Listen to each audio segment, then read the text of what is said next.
Walang ligtas kanina sa Showtime si Kem Chiu nang maitanong ni Chang, "Bakit Kimi, anong status mo ngayon?"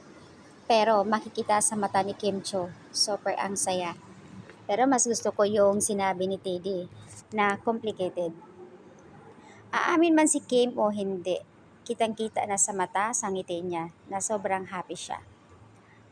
Super happy for you, Kim Pao. Perfect couple talaga. Grabe kinilig yung iba dyan. 'Di ba? So, masaya ang lahat, kinikilig. Ito nga sinasabi nila na hindi na kailangan aamin sa mga reaction na lang, like sa reaction ni Kimi, hindi siya nakasagot. Pero yung mga ngiti niya, 'di ba? Siguro nga ayon sa karamihan, aamin 'yan kapag i-interviewin siya ni Miss Chris Aquino. So happy and complete basta may nasipaw. May nag-comment, taken na yan ni Pao, kaya very happy si Kimi ngayon.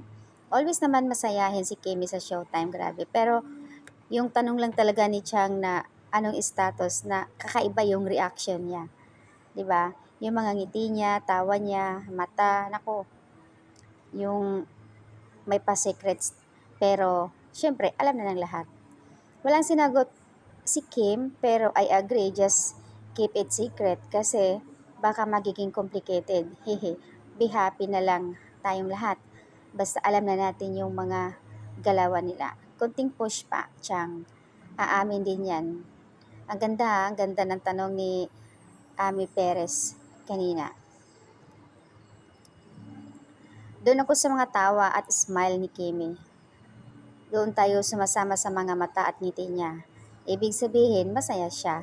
Deserve ni Kimi na ma-in love. Nakaka-happy lang, di ba?